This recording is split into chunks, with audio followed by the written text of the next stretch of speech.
queen. That song is so fucking awesome. We actually have a caller on the line that we're gonna pipe in. Hold on, let's see if he's there. All right, Steven. Everyone quiet. Steven, are you there? Steven? Yeah, I'm here. I was on mute. Hi. How are you? Thanks for calling in. Yeah, of course. Thanks for having me. You're calling from Guam, is it? Or Yeah, French Polynesia, something like that. Now, I understand that you have the actual Playboy with Madonna in it.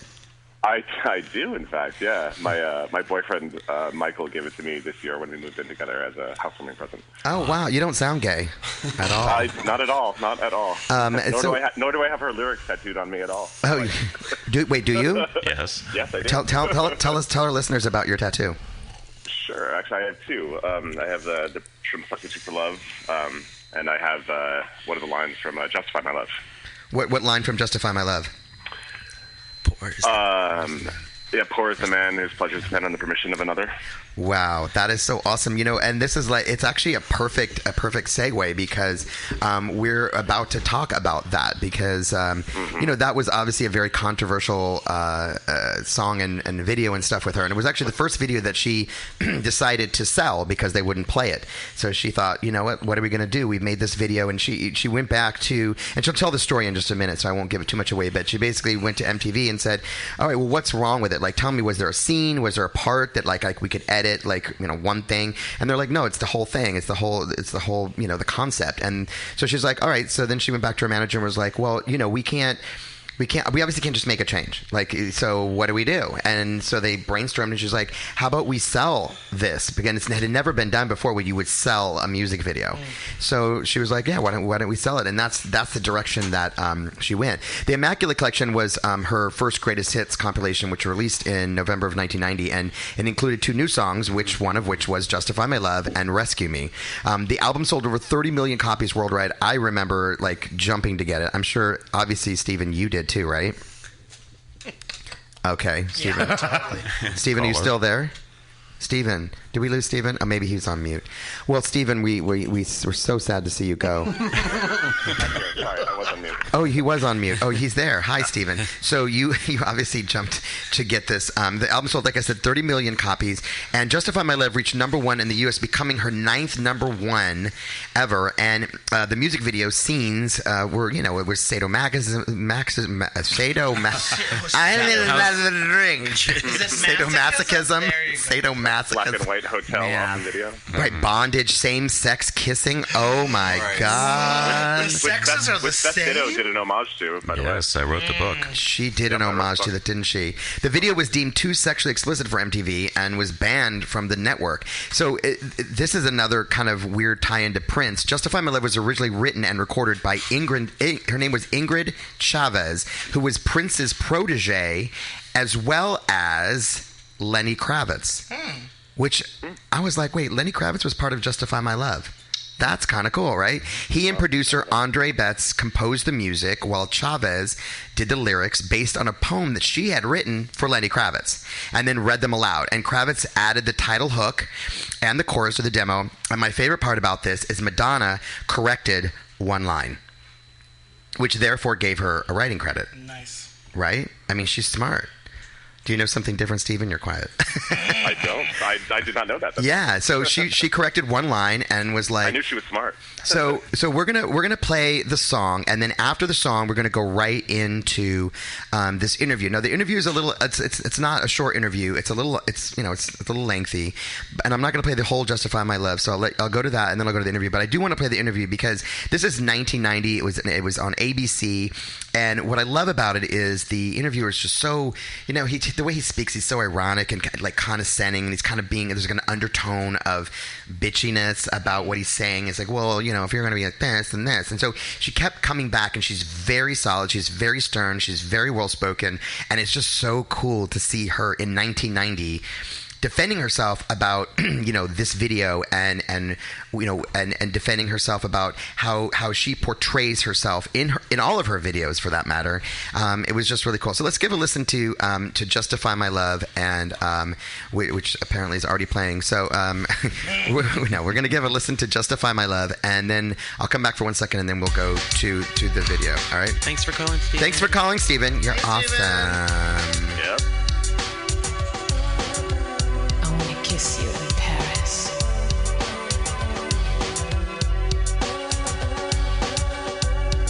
I wanna hold your hand in Rome. I wanna run naked in a rainstorm. Make love in a train, cross country. You put this in me. So now what? So now what? Wanting, needing, waiting for you to justify my love. Hoping, praying for you to justify my love.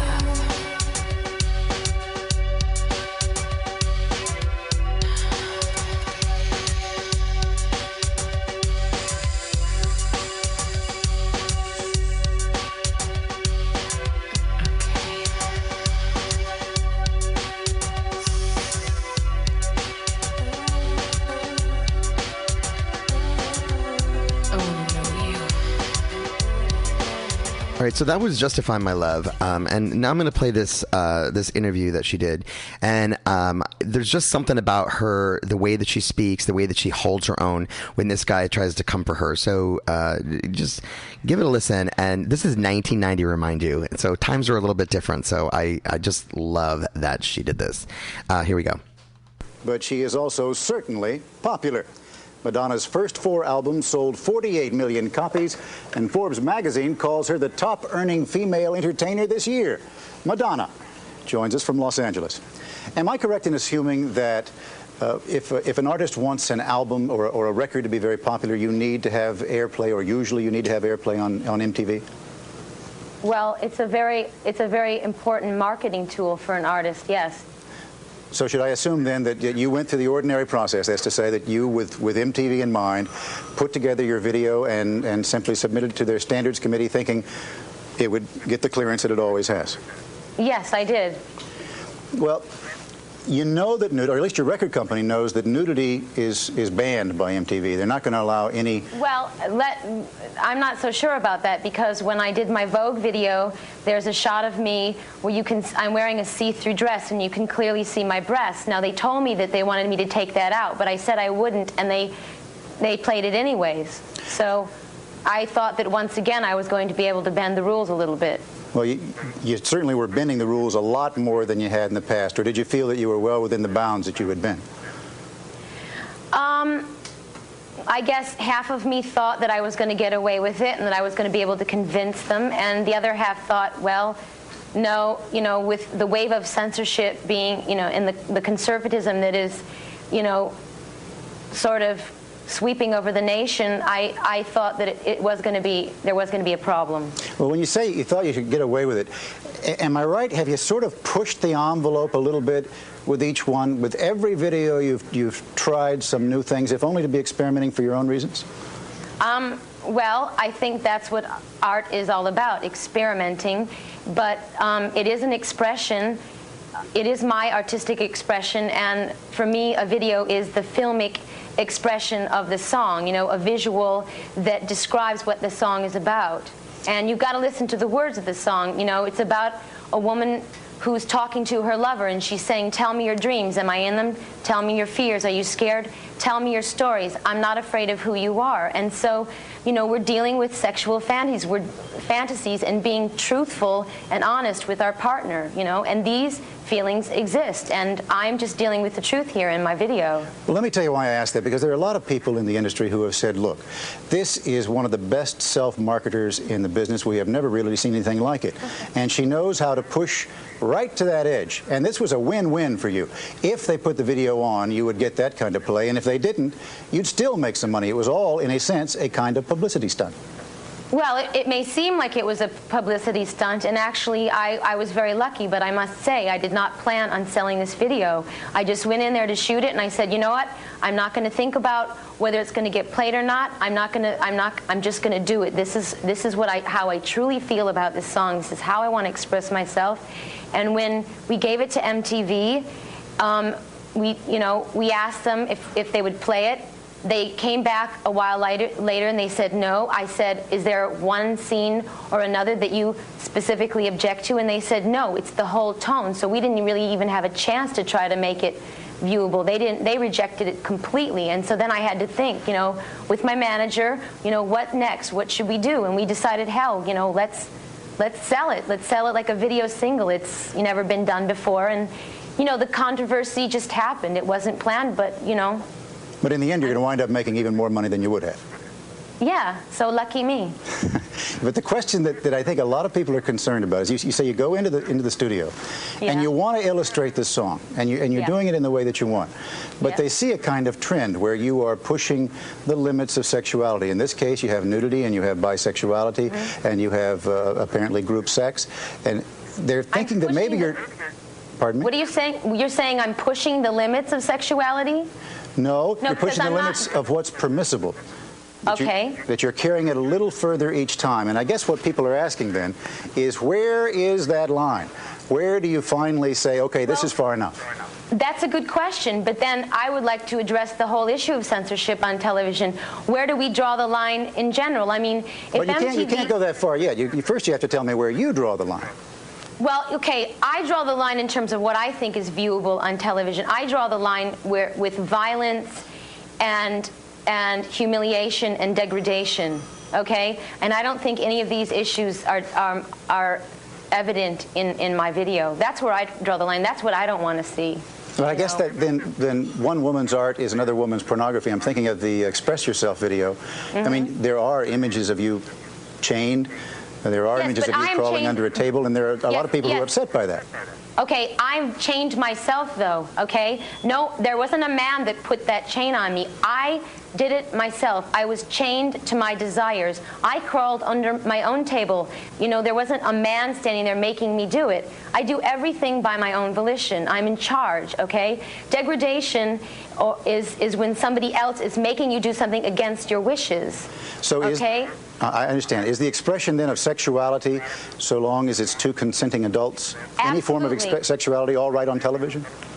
Well, then I would first I'd like to say I don't believe in censorship of any kind, but then I would like to say that I believe in labeling, and I would believe in some kind of, warning label or some kind of label that would say to adults, after a certain hour we're allowed to play these kind of adult-themed videos, But then, so I've dealt with sexuality, but I also think that we should also have categories for other issues that I think are not necessarily good for 10-year-olds to watch, okay? I mean, I think MTV should have their violence hour, and I think they should have their degradation to women hour, and then we could have an hour where we deal with adult sexual themes. But, if we're going to have censorship, let's not be hypocrites about this. Let's not have double standards, I mean, why is it okay for 10-year-olds to see, someone's body being ripped to shreds or Sam Kinison spitting on Jessica Hahn?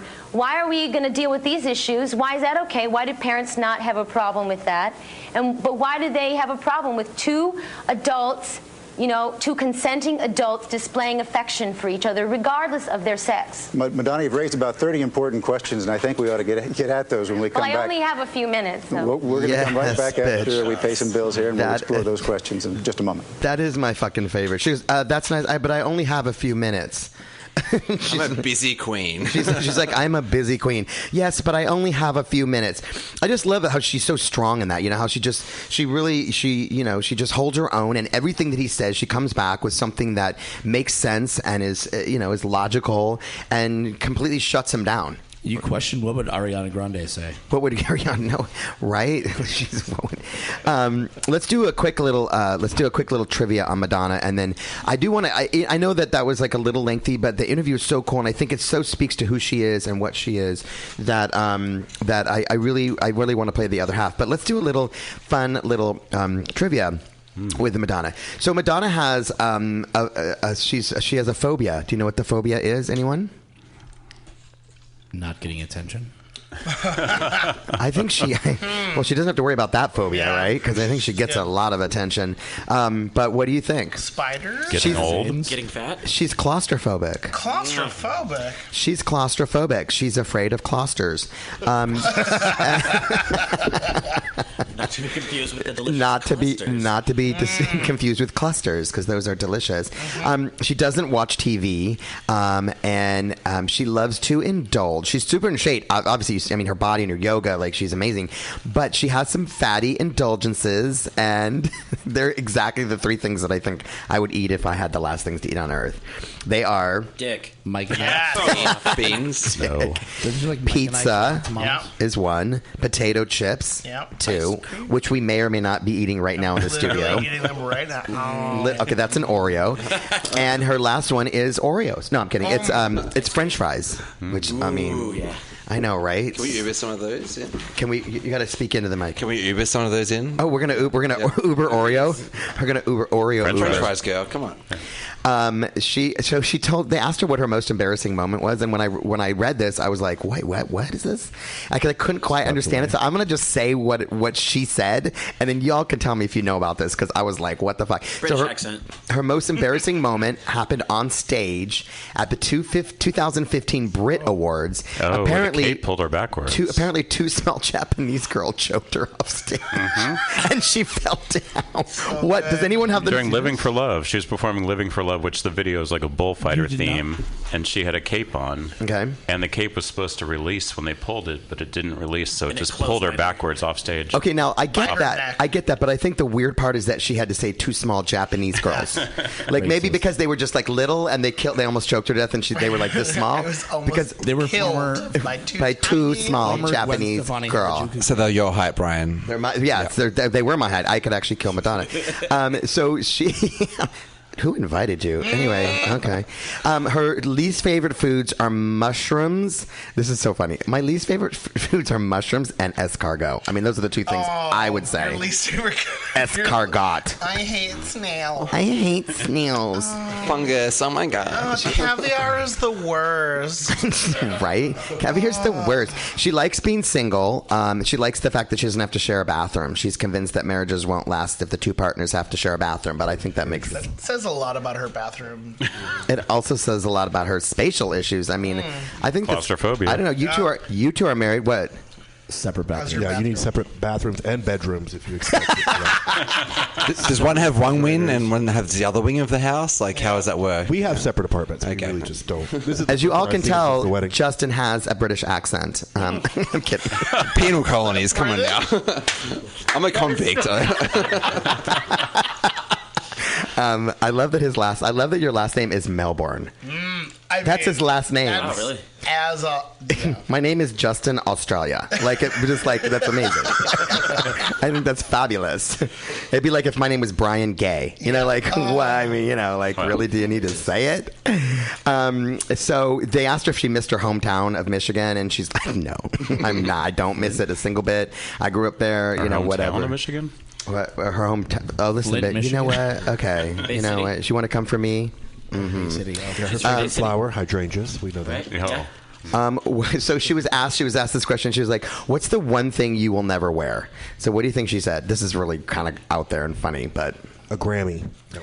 That she'll never win? Girl. Where? Never wear. Billy Porter basically wore a Grammy at the Oscars. Is it a nun's outfit? No. So the thing that she will not wear, track pants, right? No, you'll never. Here's what she wrote: you'll never see me in a fur bikini. Who is wearing a fur bikini? I don't know. What about those porn pictures of her when she was first getting started? No, that was like fur around her bikini. That was different. That was totally different. She's not against fur because she's been spotted wearing fur numerous times, but apparently a fur bikini is just too much. That is too much. Yes. It just crosses the line. I'm pretty sure I saw a fur bikini in Puerto Vallarta, Brian. That was drying in my house. Okay, it was drying in my house. And it wasn't. Call your body your house, but sure. It is my house and my temple. Thank you very much. I need you to slow down over there. See, this is what happens when you mix alcohol and radio. What? And Oreos. And Oreos. Yeah, we've got some strange stuff. So let's listen to the second part of this interview and kind of. And everybody knows. Oh, I guess we're going to listen to it without her. Okay, calm down, girl. Everybody knows. She's like, everybody knows. So they come back and she talks and she's just fucking fabulous in this. And I love love the very, very end of it, where she's gracious in her own kind of Madonna-like way. So we're gonna take a second and just have what's happening over here. Steven's still on the phone. Hold on a second. Hold on. On mute. Okay, everyone, hold on. Steven? Yeah, hello. Oh my God. I've just been listening, actually. Oh my God, I love that you're still here. It's like you're in studio with us, but you're just not. You know what I mean? Caller 34. You're actually clearer than Jeff is, and you're not even here. So that's pretty. Maybe you should call in, Jeff. Jeff's gonna call in on his phone. He probably would sound better. So we're gonna go to this interview. You listened to the first interview. Listen to this one because this is just really, really. I mean, I don't know. I love this. Here we go. Being facetious a moment ago, you said despite your concerns about violence and degradation to women, maybe MTV should consider having an hour for violence and an hour that displays degradation to women, despite the fact that it's broadcast right into people's homes where their children could see it. Well, I'm saying we already have these videos that display degradation to women and violence that are played 24 hours a day. But yet they don't want to have a video playing that deals with sex between two consenting adults. So I'm saying, where do we draw the line? Why is this good for a 10-year-old to watch, and why is it? And I guess I was being sarcastic, to say, look, give me a chance, let me have my slot, give me a warning label, warn parents so it doesn't take them by surprise, so that they have a chance to take their child away from television, but also warn them about violence and warn them about scenes and videos that depict degradation to women. But you know how very hard it is for a parent to control the child having access to TV, and they sit there and they watch MTV all day long. Now, yes. Would you, if you were in that parent's position, and it was your 10-year-old, your 11-year-old, would you not be worried about their seeing this kind of stuff? Well, personally, I wouldn't be worried about it, and this is why. Because I think that sexuality is something that Americans would really rather just sweep up under the rug. And I think that if my video provokes an open discussion, maybe the kids will go and ask their parents these questions, if it provokes an open discussion about sex with their parents, I think this is a really good thing. But Madonna, you have to help me here. When a 10-year-old sees you chained to the bed or sees your boyfriend bound up and another woman comes by while you're there, maybe you know that that's a fantasy, and you know that other people are able to deal with all kinds of sexuality, but a 10-year-old is going to get awfully confused here. Good. Then let them get confused and let them go ask their parents about it, and let their parents explain to them that it is a sexual fantasy and that these things exist in life, like they see violence, okay? It exists in life. It's not a pretty picture necessarily. It's a frightening thing, but it's a reality. Why are we willing to deal with the realities of violence and sexism, and why aren't we willing to deal with sexuality? Why? I mean, the networks won't even play ads on TV that are about condoms, about birth control, about practicing safe sex. We're pretending like we don't have a lot of teenagers that are having sex in the world right now. Why are we subjecting ourselves to this kind of ignorance? Look, I'll tell you what their answer is going to be to you. They're going to say, you know what, we really are concerned about these issues, and we really are concerned that our children understand them, but quite frankly, it is our job to instruct our children, and we don't want you on television in the kinds of ways that you're on television, giving those images to our children. Thanks anyway. Well, guess what? They're not doing their job, because the teenage pregnancies in this country have reached a highest high. I mean, we have sophomores in high school who are having their second babies already, okay? And the rate of AIDS is raising in the heterosexual community at a really frightening rate, okay? So why is that? These parents are not doing their jobs, There is the question, and I guess this is what you're trying to tell me about, that you're balancing between an artist's need for self-expression. An artist's need to explore any kind of issue, and that certainly includes sexuality, and the responsibility that comes along with the kind of prominence that you have, and the fact that you're a role model for people. And I guess you have to wrestle with that, don't you? The fact that I'm a role model? I have to wrestle with that. Well, that there is a responsibility that comes along with your position. Okay, you know what? I feel that I'm behaving in a very responsible way. If you say I have a responsibility as a mainstream artist, whatever, I feel that I am being responsible, because I am here, as I said at the beginning of the interview, I'm talking about the video is displaying people being honest to each other about their sexuality. They're not alienating anyone. They're not degrading anyone. It's about honesty. It's about the celebration of sex. There is nothing wrong with that, okay? And that is my responsibility. And I'm also very responsible because I do deal with sexuality a lot in my shows and in my music. You know, I promote safe sex whenever I can. I put literature in my albums about birth control and using condoms. I am responsible. But my point really goes back to that other question, and I'm not suggesting that you're not. I'm just saying that you have to ask yourself, or do you not, the question, when you go into the studio or when you put on your show, you want to be able to explore these kinds of things because that's what art is. But at the same time, you have to reflect on what's going to be responsible. So then, do you say, where do I draw the line, or does it keep going further and further? But as I said to you before, I am being responsible. You know, where I draw the line is what I said. I don't believe in gratuitous violence, and I don't believe in degradation. You know, the degradation of any human being, okay? And I would never promote those things in any of my art. And I don't. You've taken some heat, I know, and you would like to have a chance to talk about it from some women who feel that maybe you're not expressing the values that they want feminism to express. For all the way from way back when you wore the belt buckle that said boy toy, to the Material Girl video, which they feel reflects old values of women, even if it was satirical, to express yourself. Do you have an answer to them? To the feminists who raise that kind of question? Well, I would like to point out that they're missing a couple of things because, you know, I may be dressing like the typical bimbo, whatever, but I'm in charge. You know, I'm in charge of my fantasies. I put myself in these situations with men, you know, and everybody knows, you know, in terms of my image in the public, people don't think of me as a person who's not in charge of my career or my life, okay? And isn't that what feminism is all about? You know, equality for men and women, and aren't I in charge of my life? Doing the things I want to do, making my own decisions? I don't think anybody would question whether you're in charge of your own life. I do have a last question for you. What is the next sort of thing that we could be looking forward to? Do you have it in mind already? What is, you mean, you want me to promote one of my products? No. I'm asking. My up-and-coming, button-pushing products? No. That's not the point. The point is, will you continue to explore sexuality in the fashion that you have? Will you try to carry it a little further in a way that? Well, I don't know. I can't predict what I'm going to feel artistically. I don't think anyone can, but it is a very important issue to me, and I'm sure I will be dealing with it more in the future.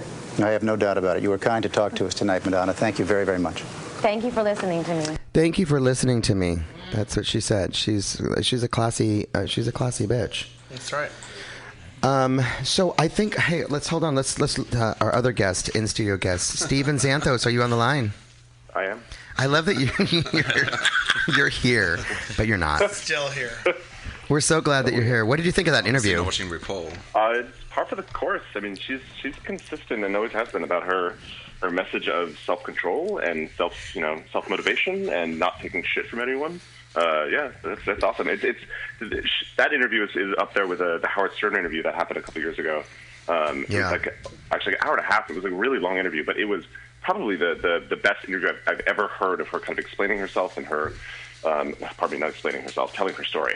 She doesn't explain herself to anybody, but telling her story and kind of her origins and her motivations. And yeah, she's when she sits down and is not sort of, she's Madonna. She can be obnoxious, but when she sits down and tells you here's the points, it's always spot on. Right. So, and this is very, very true. In December of 1990, Madonna actually decided to leave. She was slated to be in the film Boxing Helena, which she had previously agreed to star in, and without any explanation to the producer, she just decided not to do it. She also, around this time, was having a relationship with Vanilla Ice, which I kind of forgot. She was dating Vanilla Ice, which relationship ended because of her sex book. He was in it. That was the controversy. Her first film documentary, Truth or Dare, which is also known as In Bed with Madonna when it was outside of the U.S., was released in May of 1991, and that chronicled her Blonde Ambition tour, and it became the highest-grossing documentary film of all time. It surpassed 11 years. It was only surpassed 11 years later by Michael Moore's Bowling with Columbine. So, I mean, at the time that was pretty crazy. In 1992, she starred in A League of Her Own as May Morbido, a baseball player on an all-women's team. It reached number 1 in the box office and became the 10th highest grossing film in the U.S. And the theme song, of course, she did, which was This Used to Be My Playground.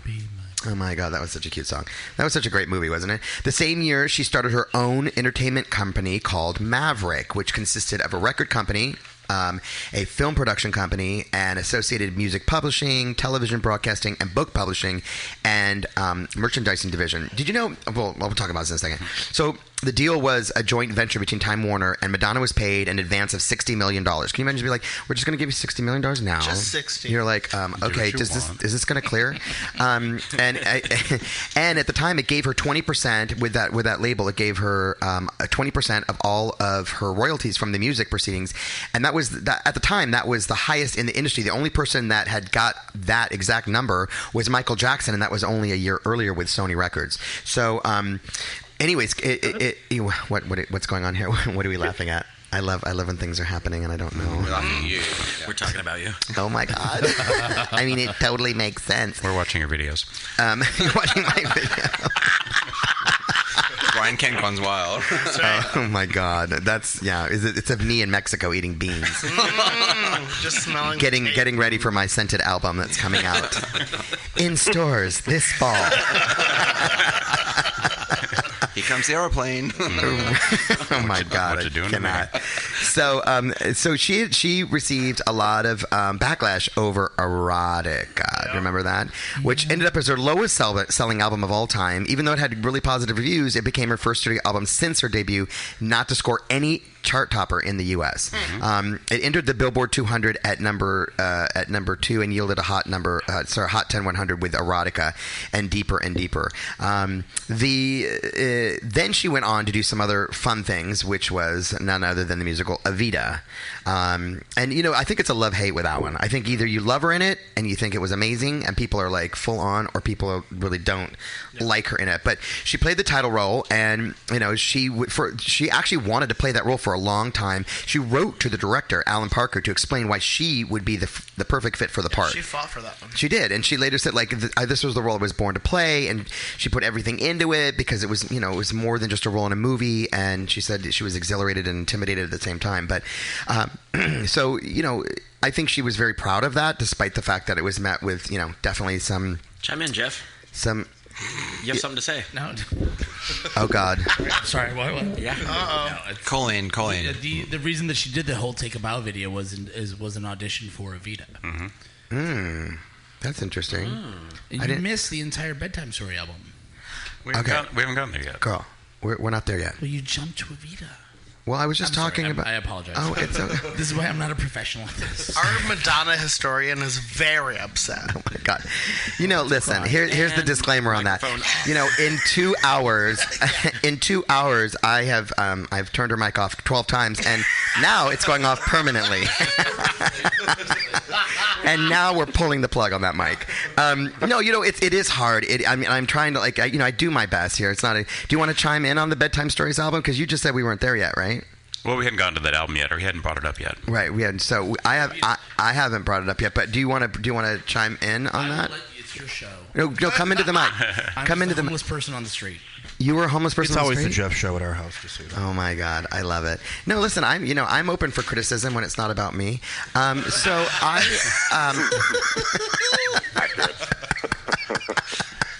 I'm an open book as long as it's not about me.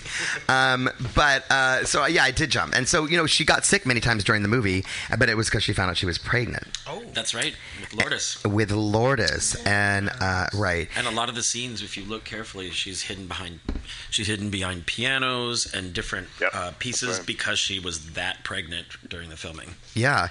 After Lourdes was born, she became involved in Eastern mysticism and Kabbalah and Shanti. And you know who introduced her to all that? My favorite song. Come closer. My favorite song is Shanti Shanti. Well, you know who that introduced is a lie. You know who introduced her to all that? Sandra Bernhard. I mean, that's not shocking, right? That's not shocking at all. Rosie O'Donnell. Yeah. So, Sandra Bernhard. So here's this red bracelet. What is that? Enjoy the Kabbalah red the string. Kabbalah bracelet. Oh, I don't follow Kabbalah. You don't follow the Kabbalah? I don't even. No, I don't. We all do. Everyone but you. Everyone but me. I'm the only one that doesn't like Shanti Shanti. Actually, I really do like that song. I hate that song. Do you It's my least favorite Madonna song. You do? Why do you hate that song? I skip it so hard. You skip it? I will Alexa, and I just Did you just scream say at you her. skip it so hard? I skip it so hard. Why? I don't know why. Racism. Steven, are you still there?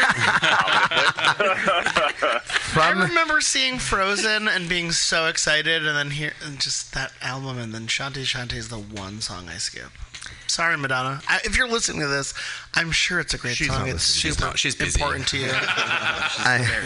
I'm sure she's listening. You guys, I'm sure she's listening. She's absolutely listening. She's Madonna. So other than like Take a Bow and Secret and Human Nature, which Human Nature was a great. I mean, it was right. That video was epic. The video's epic. It's a great, and it's definitely a good album. But you know, when you have like, what do we have, like 13 albums to go through tonight? Like, you know, I'm just trying to highlight the one. So I'm gonna breeze over that one, unless there's something that you want to add in, Jeff, that you really think everyone needs to know about. We can skip Hard Candy. That one's that's good too. So we're going to be skipping a lot of albums because we just don't have the fucking time. Well, there's the whole thing about Bjork writing a song for her on Bedtime Story. Actually, Bedtime Well, Story. tell us the story. Well, Bjork wrote her the song. That's a great story. That's a cool story. Okay, super great. so Yeah, and that's why we're skipping over it because that's all we have to say. They asked Bjork if she wrote the song for Madonna, and she said, "No, I wrote it for my friend. Madonna got it from my friend." So she was very defensive when she was asked. She's such a cunt. I love her. I love Bjork. And then her feathers went. Like my swan dress is Her very. swan dresses went out. Her neck So. feathers. So, right, that's I love that. So her seventh studio album right after that in 1998 was Ray of Light, which, you know, to me, I don't want to say the word comeback because it was, she never left, but it was just something that was uniquely. Dude, you got to speak closer if you want to talk.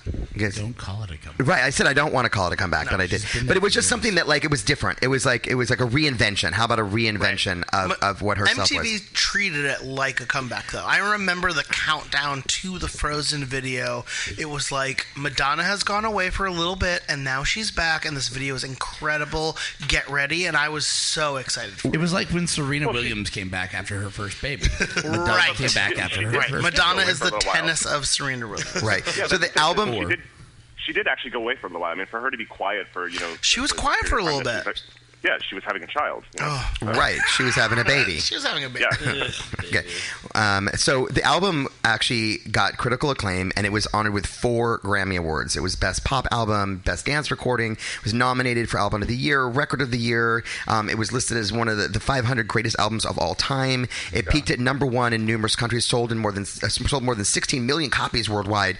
And the lead single, Frozen, became Madonna's first single to debut at #1 in the UK ever so far. Like, it debuted at #1 while in the US, and it became her sixth #2 single, setting another record for Madonna. And this is what I was saying, as the artist with the most #2s. So William Orbit produced it, right? And I think there has never been a better pairing of her. Well, he was an electronica producer, and he wanted to create a sound that could blend dance music with pop and British rock, and so he created this album that was just like, you know, something really, really amazingly different. And I want to, I love it. He's like perfect. It's perfect. Every time I trip and fall, I hope I turn into crows. I hope I turn into a bunch of crows, just like Madonna. Every time you trip and fall, which is a lot. You turn into pigeons. I just turn into pigeons, not crows. But the album, I mean, I don't know, Joel. I mean, you're a music person. What you were saying, you seemed very emphatic about what the album brought and what it was about. Like, in terms it was just the perfect collaboration, like Stephen was saying, and with the producing of William Orbit and his sounds, electronic sound, and her voice and vocal. Right. What do you guys think? I think she was mature. She was mature on this album, and I think she got away from her old self. But I thought that was the beginning of something new, but then later we see that she kind of went right back to her. Yeah. She kind of went back chasing trends. She went backwards a bit. She'd also gone through all that vocal training for Evita. Like, it was just really a perfect time in her life, you know, to be able to hit that, you know.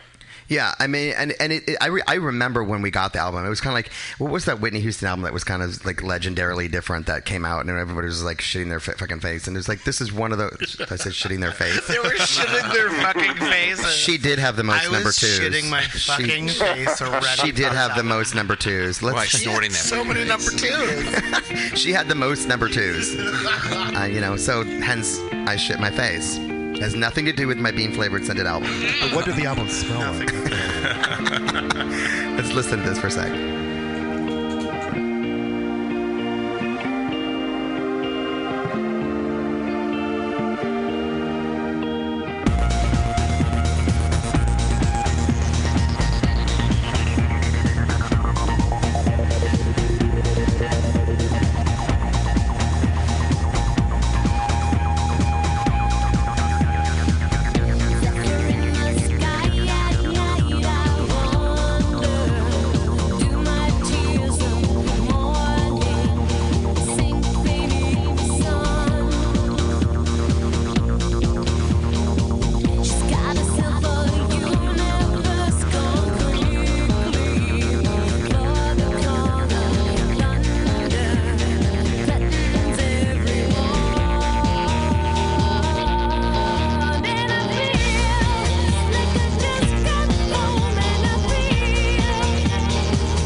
I love that everyone's doing like literally the video, like they're in the middle of the street. Jeff did it the best, I think. Like we just drank a Red Bull. Like we just drank like a drink. Yeah, I just learned that was in Family Guy. I love that. Thanks, Red Bull. It gave me wings. Oh. So she actually founded the Ray of Light Foundation, which focused on women, education, global development, and humanitarianism. She signed on to play a violin teacher in the 1990 film Music of the Heart, but left the project citing creative differences with Wes Craven. I mean, if you can't get along with Wes Craven, I don't know. She recorded a single called Beautiful Stranger for the 1990 film Austin Powers' The Spy Who Shagged Me, which earned her another Grammy Award for Best Song Written for a Motion Picture, television, or other visual media. She starred in the film The Next Best Thing and contributed 2 songs to the film's soundtrack. It was Time Stood Still and a cover of Don McLean's 1971 song American Pie. Remember when she did that song? Mm-hmm. That was actually, I liked that cover. I dug it. I mean, it wasn't... Jeff liked it. Get close. Well, there you go. Sorry, I think I'm the only person in the world that loved that song. Can you? I mean, there you go. You just got to talk into it. No, I don't think you're the only person. I like that song. I thought I mean, it was Madonna doing American Pie. That's a good one. So then she released her 8th studio album, which we're never going to get to all these albums, but she released AC Music in September of 2000. She said in one interview that she loved to work with weirdos that no one knows about, the people who have like the raw talent and who are making music unlike anyone else out there. Music was, the future of sound. She was working with Mirrorwise. It took the number 1 position in more than 20 countries worldwide. It sold 4 million copies in the first 10 days, and music debuted at the top and became her first number 1 album in 11 years since Like a Prayer. It introduced 3 singles, which were Music, Don't Tell Me, and What It Feels Like for a Girl. And that's the whole story behind that, right? So the music video, obviously, for most of you in this room know that it depicted Madonna committing acts of crime and vandalism, and was banned by MTV and VH1 because of that. And she first met director Guy Ritchie, who would later obviously become her husband. And in the summer of 1998, he gave birth to their son Rocco John Ritchie on August 11th in 2000 in LA. She had suffered some complications, and I read the name of her complication. It was called placentia praevia. That's my drag name. It sounds like some kind of holistic drink. Like it's like Evian kombucha. If you drink placentia praevia. Whole Foods. Yeah, so she married Ritchie the following day at a nearby Skibbo Castle. But I love the song, and I just wanted to give a quick sample of the song because for me it was just like it was totally it was absolutely like, here we go.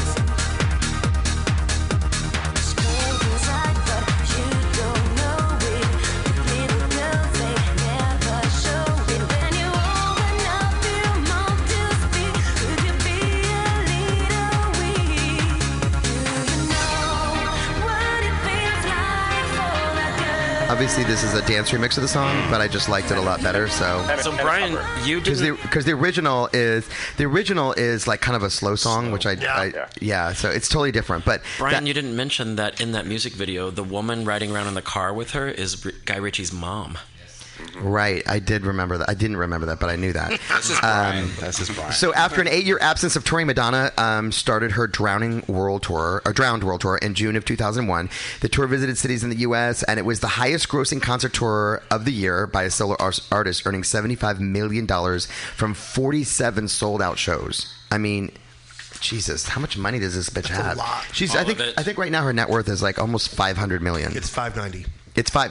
I love that he knows. She's like, it's 590.5. And in 2003, she released her ninth studio album, American Life, which was based on her observations of American society. She explained that the record was like this trip down memory lane, looking back at everything that she'd accomplished and all the things that she once valued and all the things that were important to her at the time. And then she gave another provocative performance at the 2003 MTV Video Music Awards when she kissed singers Britney Spears and Christina Aguilera while singing the track Hollywood. And did you know, I didn't know this until I did my research, but in October of 2003, she sang guest vocals on Britney Spears' single Me Against the Music. Yeah, it was a duet with Madonna. Yep.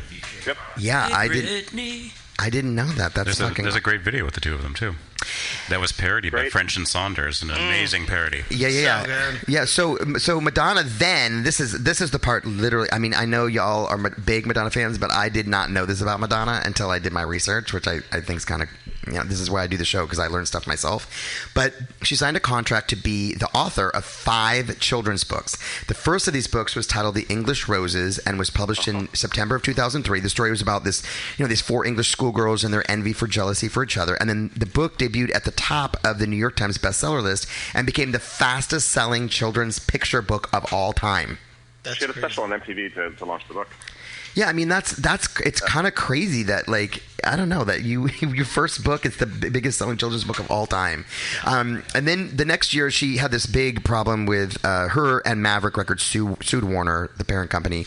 Basically, it ended up where they bought their shares out, so she gave up Maverick and they owned it. But she then separately had a contract with Warner as a singer, so she would continue on to make more music with Warner as a singer. But the Maverick stuff was gone. So in 2004, we still have 15 years until we get to today, and I have 6 minutes. This is what happened. You can do it. I could do it. So in 2004, she went on the Reinvention World Tour in U.S. and Canada and Europe. It became the highest grossing tour of that year as well, earning $120 million and became the subject of her documentary, I'm Going to Tell You a Secret. Have you all seen that? I saw the tour in Chicago. I haven't seen that documentary. Yeah. I'm going to have to check that out. I definitely want to check that out. There's a double CD DVD that has the audio of the tour and the documentary on it. That's cool. And it smells like Kabbalah when you open it. Right, it smells like Kabbalah. You know, this next acclimate is interesting. She was inducted into the UK Music Hall of Fame as one of its 5 founding members, along with the Beatles, Elvis Presley, Bob Marley, and U2. Wow. Like, okay, that's huge. Like, you know, right?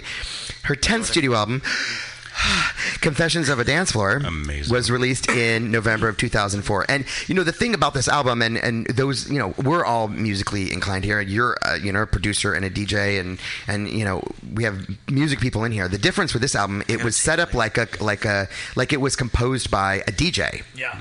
Right, and absolutely acclaimed by critics. It won a Grammy Award for Best Electronic Dance Music Album, and its lead single "Hung Up" went on to reach number 1 in 40 and 41 countries respectively, earning a place in the Guinness World Records. So, you know, do you remember that song? The song contained "Gimme, Gimme, Gimme." It was a sample. Yeah. Yep. It was the second time ever that ABBA had allowed their work to be used, and the ABBA basically said, you know, it's a wonderful track, 100% solid pop music. So, what an honor to think that they would not let their music be used, but with her, they did. And is that how she opened that tour? That was yeah, I don't know what her set list was. I didn't. How she opened You the didn't steal the set list? Yeah, I didn't. I should let me go to setlist.com. She came down. That's I Feel Love. Oh, okay. I love that.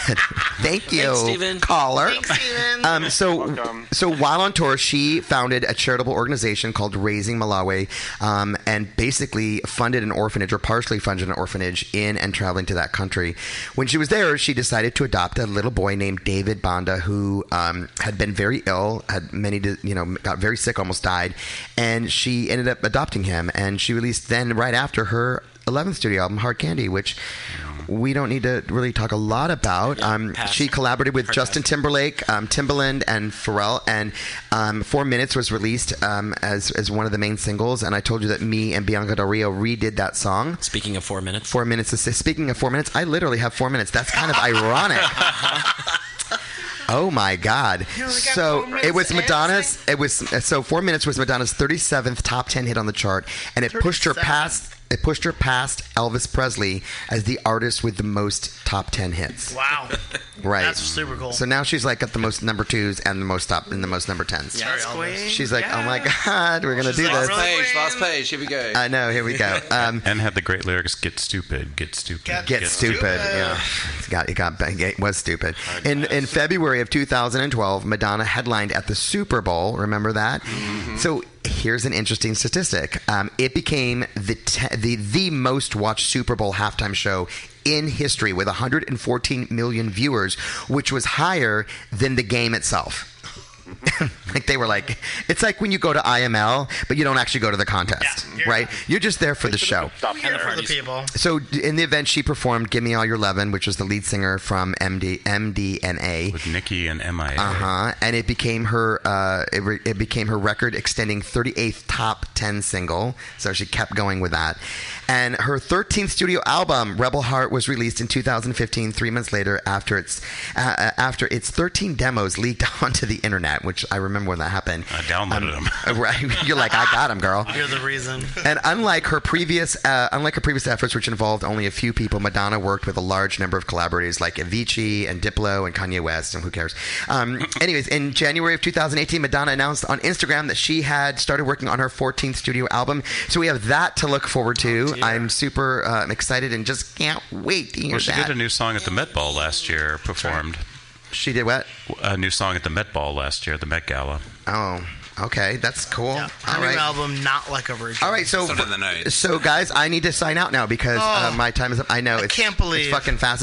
Thank you everyone for listening. We appreciate your subscriptions and thank all of my guests in studio, Jeff, David, and Justin and Frank and Dickie and Joel. We'll see you. Oh my God. We have names. It's cool. Whatever. I know. And I know. our caller, I'm so- Steven Xantha. I know. I'm and sorry. our caller, Steven Xanthos. Thank you. I know. I'm sorry. I feel bad. Like, it's just like, yeah. So we're going to go out with this song. We'll see you next week. Actually, next week we won't see you if you're live, but otherwise we'll see you next week with our podcast. Don't forget, we're on Instagram at reallyqueenradio.com. Website is reallyqueenradio.com. I told you that. And you guys are awesome. Thank you guys for everybody. Yeah, don't forget, Really Queen. Bye.